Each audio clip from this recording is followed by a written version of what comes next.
Success platform channel पर मैं गौतम शर्मा आप सभी का हार्दिक स्वागत करता हूं। Loco pilot technician science previous question series को आगे बढ़ाते हुए आज की क्लास में हम सेट नंबर 21 कवर करेंगे, जो कि 21/8/2018 शिफ्ट थर्ड में पूछे गए क्वेश्चन है।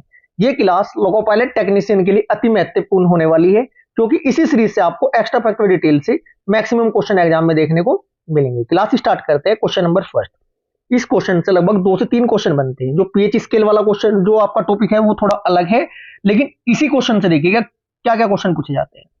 सबसे पहले मैक्सिमम स्टूडेंट को प्रॉब्लम ये होती होगी, एक आपका होता है क्या बच्चों, क्षार। क्षार किसको कौन से कलर में कन्वर्ट करते हैं। एक आपका अम्ल, अम्ल किसको किस में कन्वर्ट करते हैं। देखो ट्रिक से याद करने हैं, अम्ल में ले है लास्ट में, तो अम्ल लाल में ही कन्वर्ट करेगा। ले बराबर ले, इसका मतलब नीले को लाल में कन्वर्ट कौन करता है, अम्ल करता है। क्लियर है जी।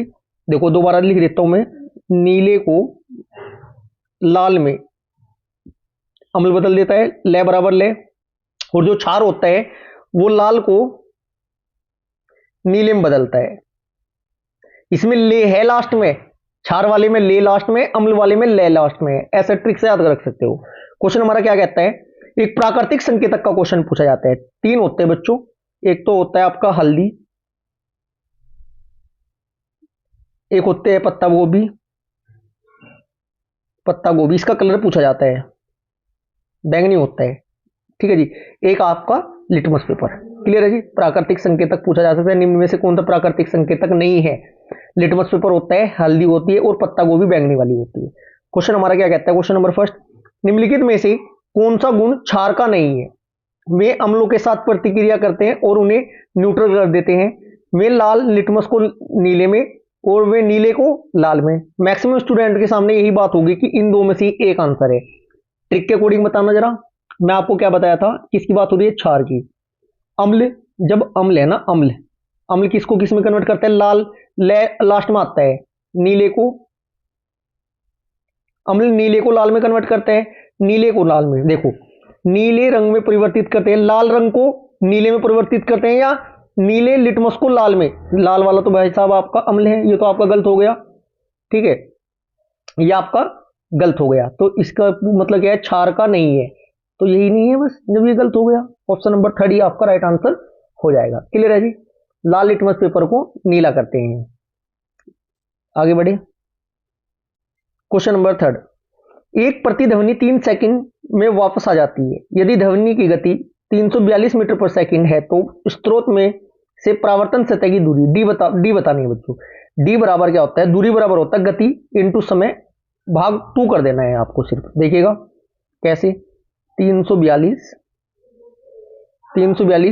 गुना 3, 3 तिया 9, 4 तिया 12, 900 और 120, 1020, 3 दूनी 6, 1020 और 6 कितने होते हैं, एक मिनट को देखिए डायरेक्ट वैसे सोल्व कर लेते हैं। पहला भाग होगी ना, 342 गुना 3 डिवाइड बाय 2। ठीक है जी।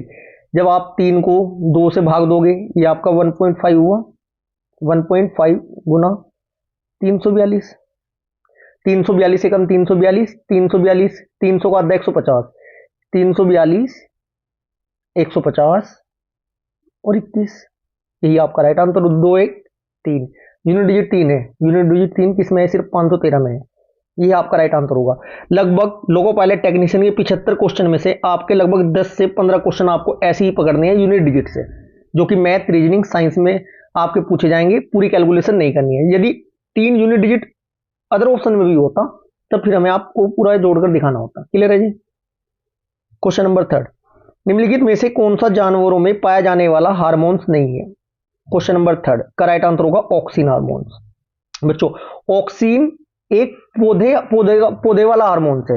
ऑक्सीन हार्मोन किससे संबंधित है बच्चों, पौधों से। इंसुलिन, थायरोक्सिन, एड्रेनलिन, ये जो आपके इंसुलिन, थायरोक्सिन, एड्रेनलिन, ये आपके जानवरों में पाए जाते हैं, जबकि ऑक्सीन हार्मोन्स पौधे में पाए जाते हैं।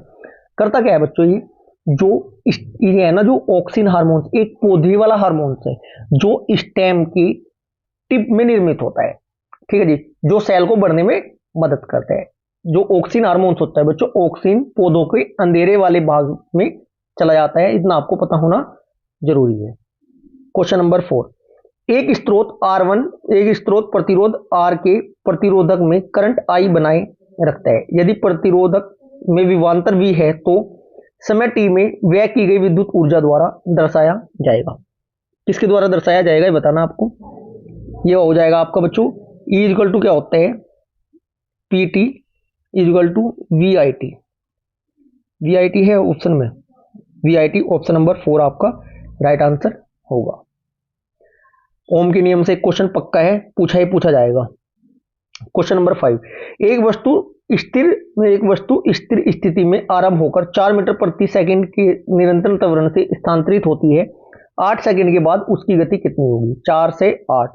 ऐसे आपको 5 से 10 पूछ लेगा, 6 से 12 पूछ लेगा या 10 से 25 पूछ लेगा, उससे कोई फर्क नहीं पड़ता बच्चों। क्वेश्चन नंबर 5 में अब आपको इतना तो पता ही होगा, प्रारंभिक वेग क्या है इसमें 0 मीटर पर सेकंड होगा। क्यों?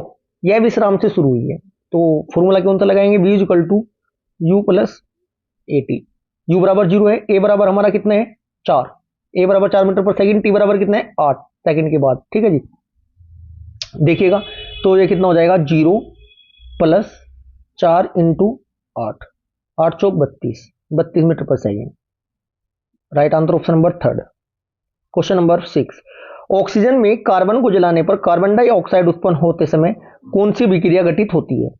क्वेश्चन नंबर 6 का राइट आंसर होगा दहन अभिक्रिया घटित होती है। ऑप्शन नंबर 3 आपका राइट आंसर होगा।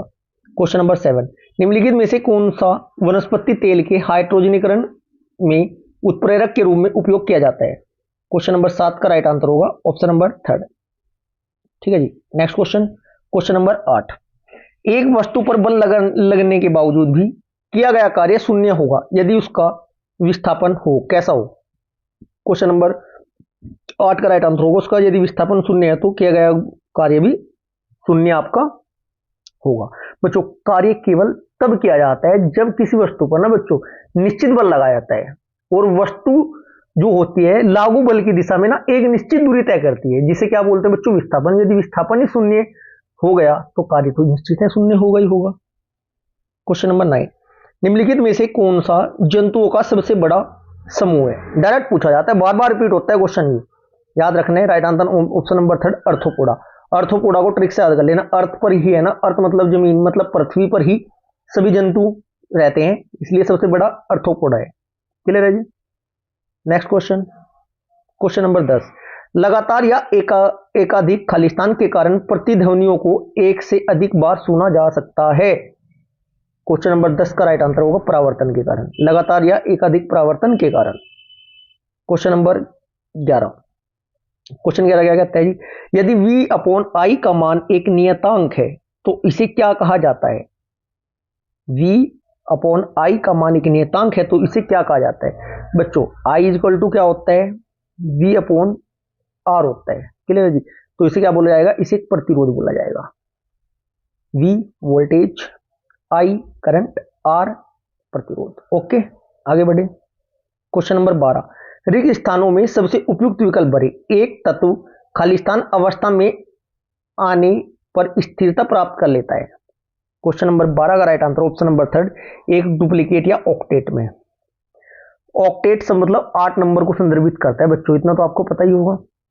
नेक्स्ट क्वेश्चन, क्वेश्चन नंबर 13, यदि तत्व ए और बी के इलेक्ट्रॉनिक्स विन्यास ये और ये है तो इन तत्वों के संयोजन द्वारा नियमित यौगिकों का सूत्र क्या होगा?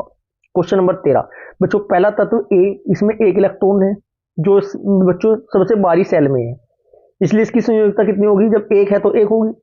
दूसरा एलिमेंट जो आपका है, दूसरा जो एलिमेंट है आपका, इसमें 6 इलेक्ट्रॉन है। क्लियर है जी? तो इसमें बाहरी सेल, जो इसका बाहरी सेल है, इसमें 6 इलेक्ट्रॉन जो सबसे बाहरी सेल में है। ठीक है, इसलिए इसकी संयोजकता कितनी होगी? 2। और अणुसूत्र क्या बन जाएगा इनका? यौगिकों परमाणु अणुसूत्र A2B। ये A2B है, ऑप्शन नंबर 3।